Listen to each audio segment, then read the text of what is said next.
आप में से बहुत से दर्शक ये जानना चाहते होंगे कि आपकी जन्म कुंडली क्या इस बात को बता देती है कि आपकी जॉब में प्रमोशन कब होगा, आपके करियर में स्थिरता, आपकी नौकरी में स्थिरता कब आएगी या कब आपका विवाह होगा।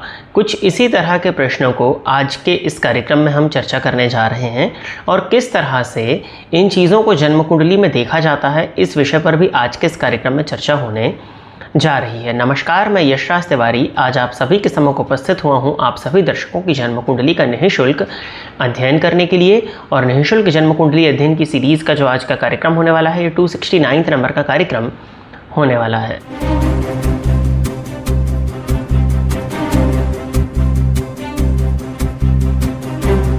निःशुल्क जन्म कुंडली अध्ययन की सीरीज़ में आज तक 1213 लोगों की जन्म कुंडलियों का अध्ययन निःशुल्क रूप से किया जा चुका है और आज के इस कार्यक्रम की जो पहली जन्म कुंडली होगी वो 1214वें नंबर की जन्म कुंडली होने वाली है। यदि आप इस कार्यक्रम को देखते हैं और इस कार्यक्रम के माध्यम से आपका कुछ भी लाभ होता है तो आप इस वीडियो को लाइक करें, इस चैनल को सब्सक्राइब करें, ज़्यादा से ज़्यादा लोगों के साथ में शेयर करें ताकि और भी लोगों का लाभ और उसका माध्यम आप सभी दर्शक बने। यदि आप भी अपनी जन्म कुंडली का अध्ययन मेरे द्वारा इस निःशुल्क जन्म कुंडली अध्ययन के कार्यक्रम के माध्यम से कराना चाहते हैं तो आप अपनी बर्थ डिटेल्स, जैसे कि आप अपना नाम, अपने जन्म की तिथि, अपने जन्म का समय और अपने जन्म का स्थान, ये चारों ही चीज़ें किसी भी एक स्पेसिफिक प्रश्न के साथ में इस वीडियो के कॉमेंट सेक्शन में दे दीजिए। यदि आप जानना चाहते हैं कि देवगुरु बृहस्पति का राशि परिवर्तन प्रभाव आपके लग्न एवं आपके राशि के आधार पर कैसा होने वाला है तो इस वीडियो के डिस्क्रिप्शन बॉक्स को चेक कर लीजिएगा। अब हम बिना विलंब के अपने आज के इस कार्यक्रम की शुरुआत करते हैं और आज के इस कार्यक्रम की जो पहली जन्म कुंडली है यह है दीपक लक्ष्मण चौधरी जी। तो दीपक जी आप तैयार रहें, आपकी जन्म कुंडली मैं ले रहा हूँ। डेट ऑफ बर्थ बताया है इन्होंने 22 मार्च 1975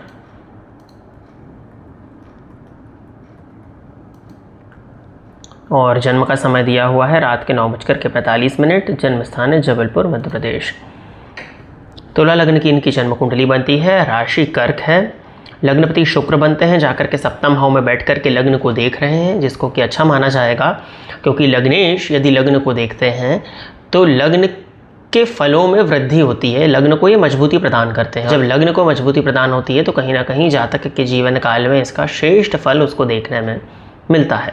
प्रश्न है इनका, not getting promotion in last 13 years in job, whether I get promotion in job this year in June to August 2026। इनका कहना है कि इनका प्रमोशन नहीं हुआ है बहुत लंबे समय से, पिछले 13 सालों से, तो क्या जून से अगस्त के बीच में प्रमोशन की संभावना है। तो आपकी कुंडली में शुक्र की महादशा में मंगल की अंतर्दशा चल रही है, मंगल चतुर्थ भाव में बैठे हैं, उच्च राशि में नवमांश में नीच के हैं, हालांकि उनकी दृष्टि दशम भाव में पड़ रही है, जन्मांक और नवमांश दोनों में, और गुरु लगने वाले हैं 5 अगस्त को। गुरु कंपटीशन भाव के स्वामी बनते हैं, उनकी दृष्टि दशम भाव पर है, दशमस्थ चंद्रमा पर है और राहु की दृष्टि भी पड़ रही है। जी बिल्कुल, संभावनाएं इस बात की प्रबलतम रूप से बनती हैं कि आपके लिए इस वर्ष जून से लेकर के अगस्त के बीच में प्रमोशन हो जाए, या जून से लेकर के अक्टूबर के बीच में बहुत अच्छी स्थितियां बन रही हैं, जहाँ पर 5 अगस्त के बाद में काफ़ी पॉजिटिव स्थितियां देखने में आ रही हैं। तो यदि 5 अगस्त के बाद होता है तब तो स्थितियां बहुत मजबूत हैं। 5 अगस्त के पीछे यदि देखें तो 70 से 75% की पॉसिबिलिटीज़ बनती हैं, लेकिन 5 अगस्त के बाद में काफ़ी अच्छे योग देखने में लगभग 95% की संभावनाएं प्रमोशन को लेकर के आपकी कुंडली दिखा रही है। अब आप किस क्षेत्र में हो ये आपको बताना चाहिए था। दशमेश दशम में बैठ कर के मंगल की दृष्टि से दृष्ट हैं, गुरु की दृष्टि से दृष्ट है और राहु की दृष्टि से दृष्ट है। कहीं ना कहीं कार्यक्षेत्र को लेकर के मानसिक अशांति और कार्यक्षेत्र में निरंतरता के साथ में कंपटीशन की स्थिति आपके साथ में बनी रहती होगी। कुछ उपाय आपको करने चाहिए क्योंकि आपके सूर्य पर शनि की दृष्टि है, जन्मांक और नवमांश दोनों में। नवमांश में तो मैं देख पा रहा हूँ कि सूर्य राहु की युति है, षड्बल में सूर्य अत्यधिक कमज़ोर हैं आपके, जिस वजह से आपको प्रमोशन, उच्च पद और प्रतिष्ठा की प्राप्ति नहीं हो पा रही है। तो आपको सूर्य आराधना प्रारंभ करना चाहिए, सूर्य को जल दिया करिए, रविवार के दिन नमक का त्याग करिए, नित्य आदित्य हृदय स्तोत्र और सूर्याष्टकम का पाठ करना आपके लिए मैं फेवरेबल देखता हूँ। इन कुछ उपायों को करिए। चाहें तो एक पिंक टर्मोलिन का ब्रेसलेट भी आप अपने राइट हैंड के रिस्ट में संडे के दिन धारण कर सकते हैं। आगे बढ़ते हैं, अगली जन्म कुंडली जो है ये है अमित वर्मा जी। तो अमित जी आप तैयार रहें, आपकी जन्म कुंडली मैं ले रहा हूँ। डेट ऑफ बर्थ दिया है इन्होंने 15 अगस्त 1992, सुबह के 6:42 का इनका जन्म है, जन्म स्थान है जयपुर, राजस्थान।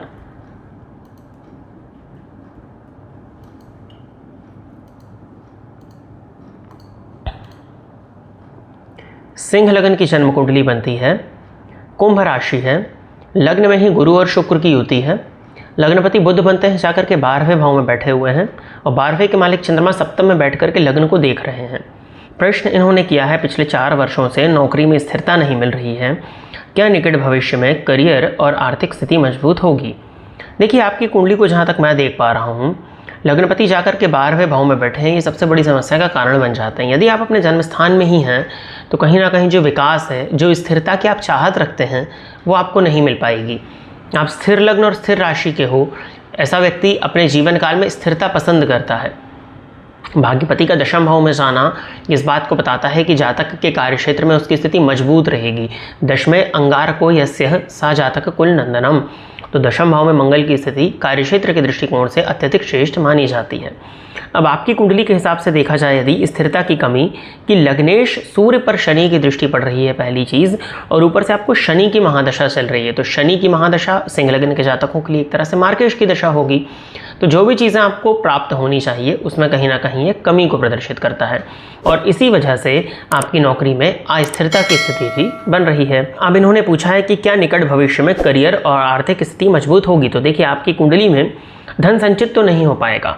धन भाव के मालिक जो कि लाभेश भी बनते हैं 12वें भाव में बैठे हैं शनि की दृष्टि से दृष्ट होकर के, और लग्नगत गुरु और शुक्र पर राहु की दृष्टि पड़ रही है जो कि विच्छेदात्मक दृष्टि है।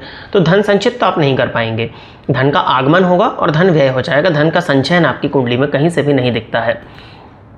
2030 के बाद में आपकी नौकरी में स्थिरता की स्थिति बनती है जनवरी 2030 के बाद में। तो वहाँ तक तो अभी अस्थिरता का सामना ही आपको आपके कार्यक्षेत्र में करना पड़ेगा।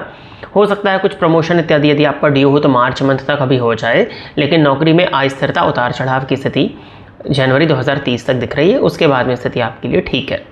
उपाय के तौर पर आपको सूर्य की आराधना करनी चाहिए। जो उपाय मैंने इसके पहले बताए उन उपायों को आप भी करिए। सूर्य आपकी कुंडली में भी कमज़ोर हो रहे हैं तो सूर्य का उपाय आपको करना होगा।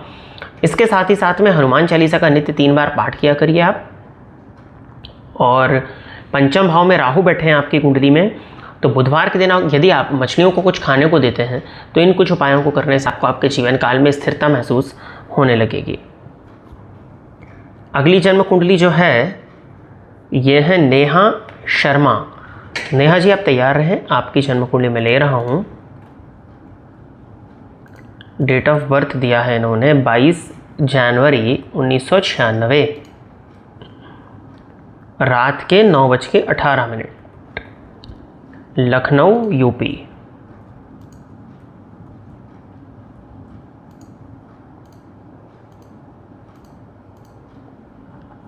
सिंह लग्न और कुंभ राशि, ये भी वही कुंडली बन जा रही है उसी लग्न और उसी राशि की। गुरु की दशा में राहु का अंतर है।